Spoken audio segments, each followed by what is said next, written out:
off at Mallory Park back in April. It was no surprise to see Darren Hills, John Mickle and Tick Stewart, three stalwarts from the '98 season, battling it out for the top three positions. But Darren it was who, on the line, just took the first checkered flag of the year. Race 2 proved just as competitive, and with the millimetre-close combat around Gerrards, it was only a matter of time before the inevitable happened. At the sharp end, though, Hills made his a double, as he stepped up to the line first again. Race 3 was a corker, with Hills, Stewart and Steve Thompson in red 41 vying for the 200 points at stake for the winner. With a breathtaking move at Gerrards, Tick went from third to first, and then on to take the victory. Ian Sturt in 54 emerged the highest place of the newcomers, clinching an excellent 7th overall.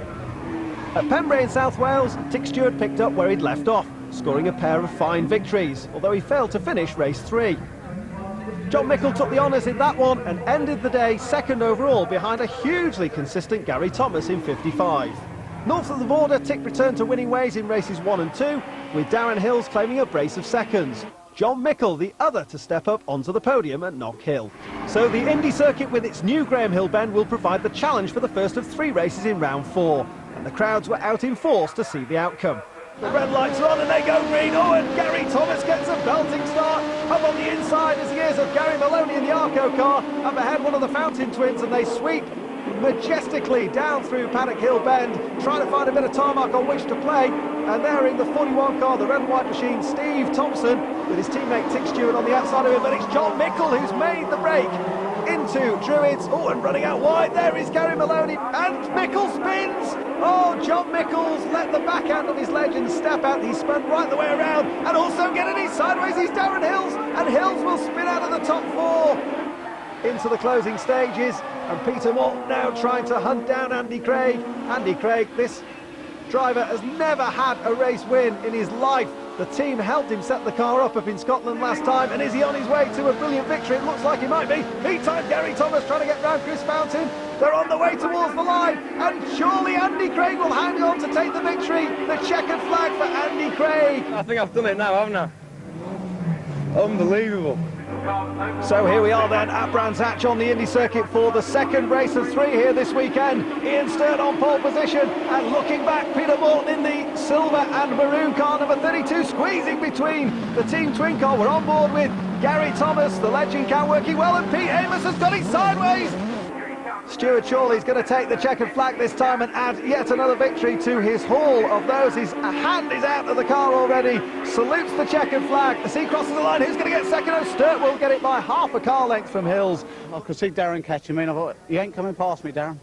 Fantastic race. But we're going to see a 3-way battle now as they come into the final sequence of corners on their way towards the checkered flag, which is in hand at the start-finish line. Mickle wants the victory so desperately to add to his one earlier in the year. But at the moment, Tick Stewart's going to push him hard. Mickle, though, looks as though he's going to hang on. It's going to be an absolutely enthralling finish. Here comes Stewart round the outside. So Peter Moore goes to the inside, and on the line, Tick Stewart just hangs on. I really enjoyed it. I mean, awesome racing here today. The championship now took on a different complexion. Tick was still leading, but Ian Sturt had leapt to 2nd place, and Darren Hills was down to 4th behind John Mickle. Gary Thomas, despite all his best efforts, was still 5th. And Steve Thompson was showing signs of frustration down in 6th place. Lyndon played host to round 5, and it produced a number of talking points. A big incident between Pete Amos and Steve Pearce's cars, and a bad dose of the mechanicals for Ian Sturt. The car felt really good for the first time this season, and I come down the hill and it stayed with everyone, and I've brake changed down, just as I've turned, it's just pushed on straight into the tyres, and that was it. Then as I got out, I thought, oh, they might bring the yellows out, and little Pete come down and wrecked straight into the back of it. So it's a bit broke now. We had a little bit of a problem, the prop shaft fell off and ripped the whole of the engine out, so not a good day, but that's what happens when you do your home meeting and everybody expects you to go well. But we'll live to fight another day. Will you get the car repaired for the 2nd and 3rd races? I don't think so. I think there's too much damage to it underneath, but we'll try. We get the green lights and away we go, and Steve Thompson floors the car. On the inside right there is Rob Fountain, the youngster, and ahead of us John Mickle in yellow 4, and round out of Pilgrim's Drop they come, and Andy Craig runs a little bit wide there. Tick Stewart going around the outside of Simon Durrell in 96, and Thompson slots inside.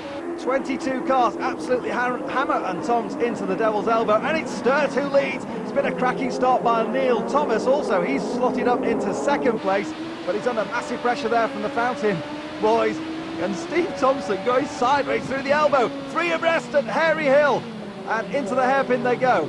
And in goes Chris Fountain with a 90 manoeuvre around the outside. Oh, brilliant manoeuvre by Chris Fountain, taking the lead away from Ian Sturt, the specialist on this circuit. Now you have to wonder whether that means that all the rebuild work that the Avondale racing team have done has paid off for Ian Sturt, or whether he's just trying to play it all in. Brilliant stuff from John Mickle, demotes Neil Thomas back, and so too Tick Stewart and Steve Thompson coming through as well. It's all changed at the front.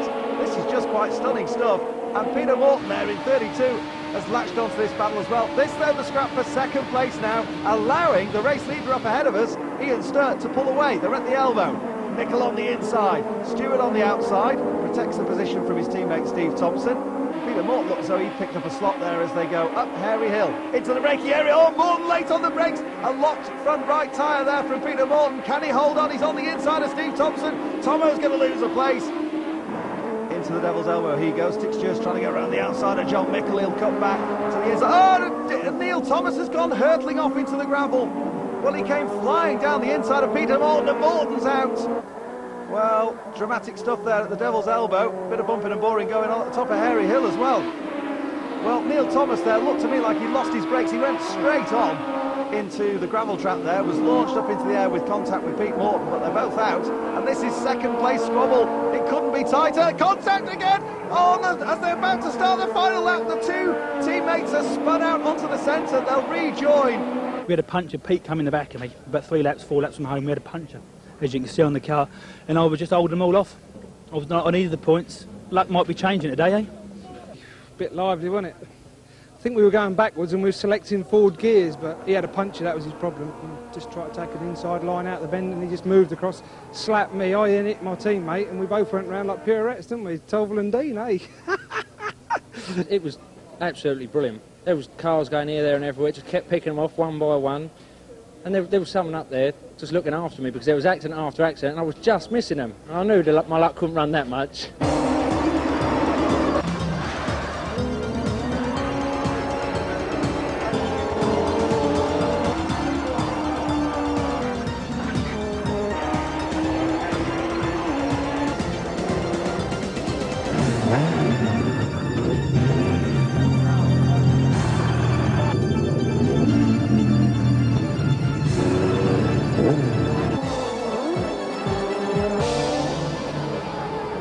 The equivalent of 2 race wins separated Stewart and Mickle at the top of the table, and it was off to Mallory Park, which was rain-lashed for round 6. Look at the spray just surging up from the cars ahead of him, and it's a cracking start by John Mickle. The yellow car flashes by, so too does Chris Thomas. They weave their way through. It's like driving in fog. Just think about it, behind an articulated lorry, you can't see a thing. You just try and pick your way around, and talk about pick your way around. On the outside there is Darren Hills in the dark green machine. Oh, and he's got it sideways, number 21, but that's a cracking start by Hills. Cross the line to complete the second lap, almost put it in the tyre wall, and that's going to cost a place. Steve Thompson seizes the opportunity and dives around the outside, but look how Tick Stewart has already come. There he is in the number 2 car on the right-hand side, sweeping across. Good battle further back between Paul Thompson and that man there, John Mickle. Well, clearly the late nights and early mornings haven't hurt him at all. He's not going to go around the outside to take the lead. He's certainly going to take second place off his teammate, or is he? No, he's run wide. Yes, he has. He's got that second place. He's going for the lead now. Awesome stuff from Stewart. Oh, dear oh me. What are they going to have to do? So yet another win for the Rainmaster. Rob Fountain also secured his first podium in that first race at Mallory Park, and it was perhaps an indication that Team Twin might just be making some moves in the second half of the season. In fact, Rob did just that, taking a win at Croft. But round 7 at the North Yorkshire venue will perhaps be remembered for one of the biggest crashes of the year. Darren Hills picks up the story. I caught Steve Pearce out really quickly into the chicane. As we went into the chicane, I just pulled out to pass him, and the next thing I know I was in the escape road. I think I must have just touched wheels. I think as we went in, he must have just broken away sideways as I went through. We just touched wheels, it flipped me up, and away I went, end over end. Now, I can see the car there, and you're in mid-air. How on earth did you find yourself in that position? To be honest, I don't know. I think the front just dug in and flipped me up onto the tyres, and just the way it went, I just landed in the escape road. But it wasn't very nice. I just wanted the crash to stop. So at the halfway point, the table sees Tick Stewart leading John Mickle. Gary Thomas has bounced back to third place, with Steve Thompson now up to fourth ahead of Peter Morton and Ian Sturt. Sturt continues to lead the rookie standings.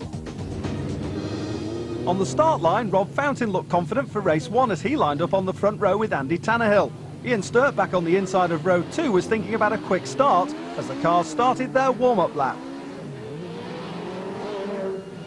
At the start, Sturt did get a flyer, though he nearly overcooked it on the greasy surface.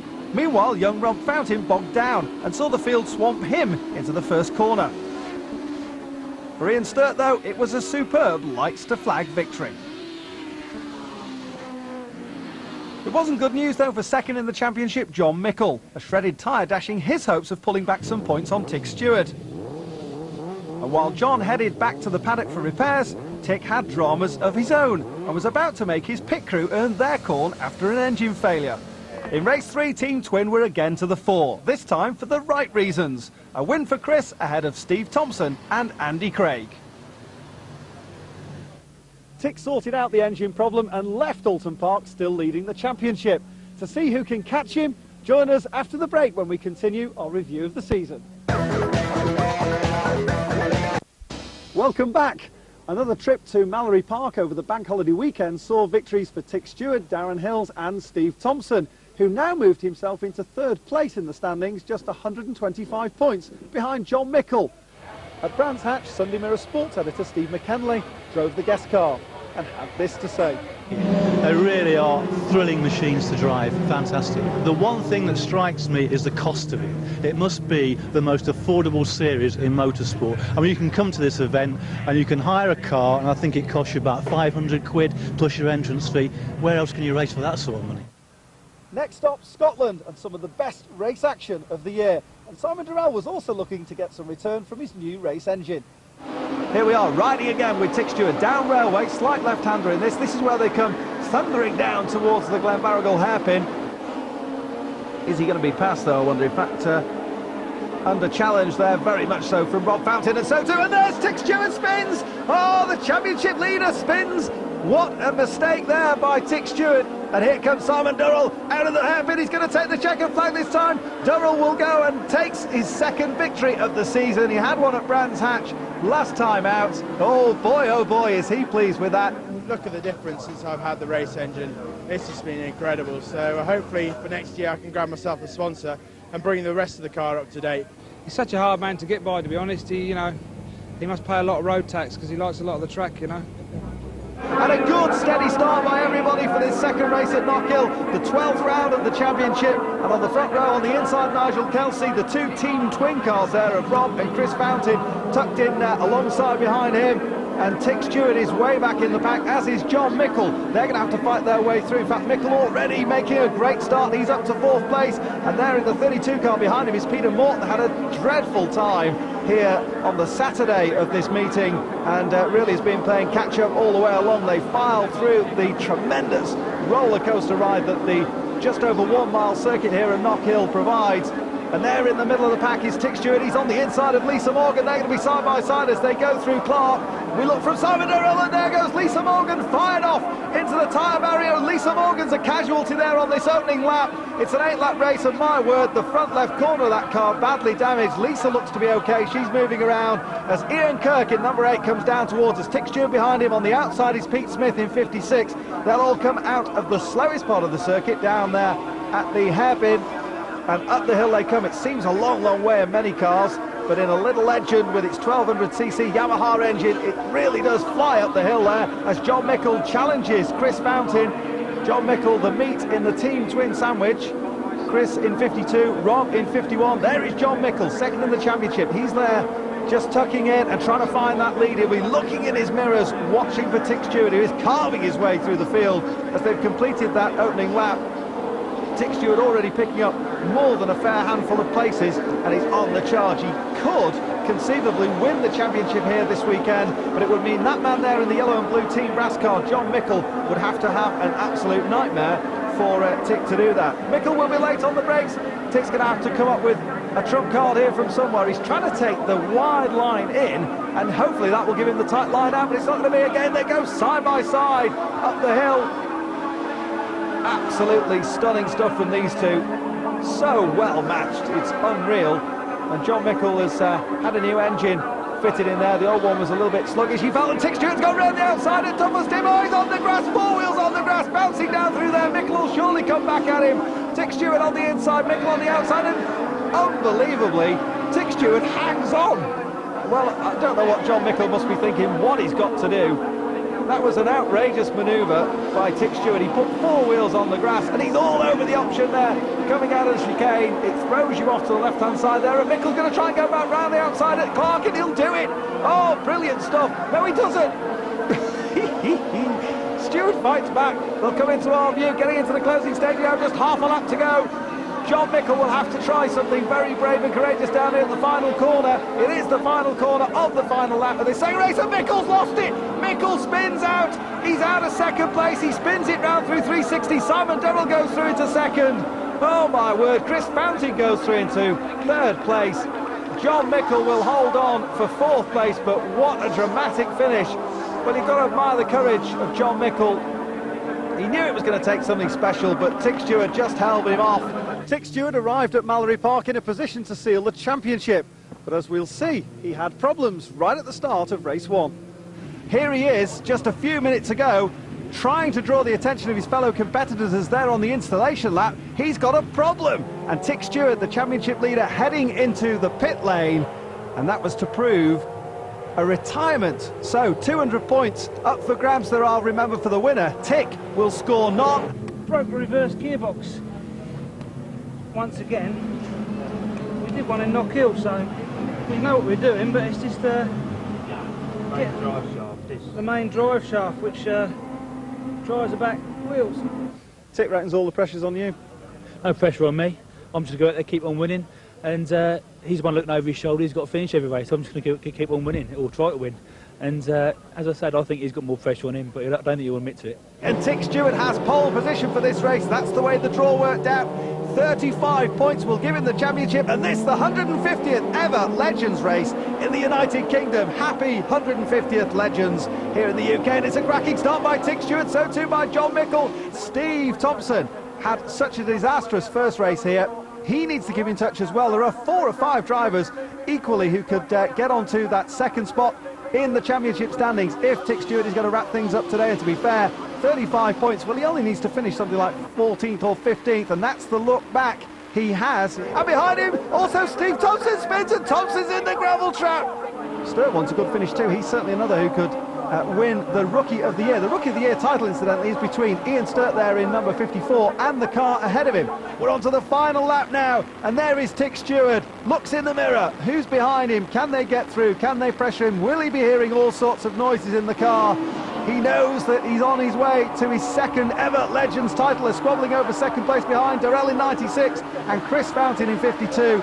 Also there is still Gary Thomason. This is all about Tick Stewart. It's been a long, hard campaign, but the team and he have done a quite superb job. And Tick Stewart is the 1999 Legends Old Spice champion. I said at the start of the year I was going to do it, and I put every effort and I mean, I can only thank everyone who's helped me. I mean, even down to the last, knock-ins. I mean, it's been Old Spice, the Cranmer crew, everyone this year. I mean, it's been brilliant, to be honest. I know I should, everyone wants to see it at the last round, but it's here today.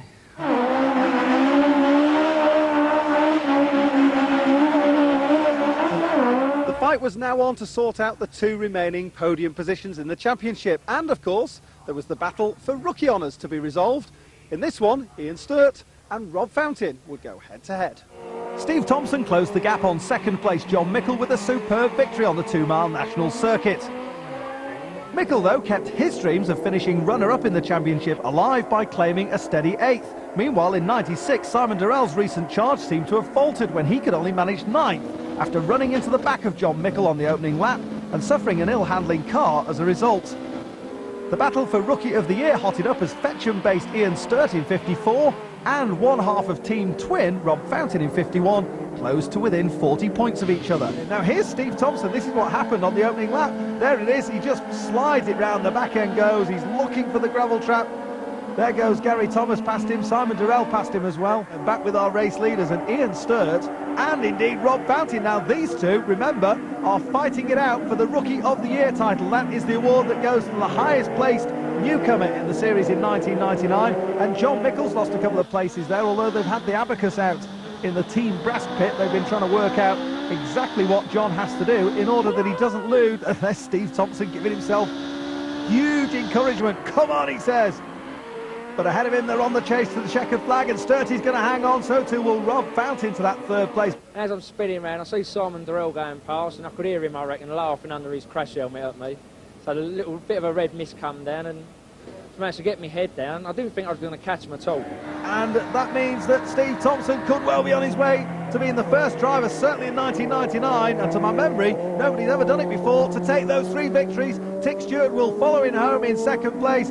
But it's going to be a 1-2 for the Old Spice duo. But Thompson, what a superb drive for him. Absolutely first class. John must have done better in other rounds. Obviously, he has. He's beat me, so should just, I don't know. So we'll come away third place in the championship for the second year running. Swear I'll win it one day. Yeah, we are pleased with the outcome. I mean, second, as I say, is better than third. We've been struggling today. We've done a job to keep up with Steve and Tick. I mean, they've been out this well today, and the people back in my garage are good with maths, so they know what positions I had to get, and I was just doing enough to keep where I was. And we knew if we didn't break down, I knew I could pick up the positions I needed.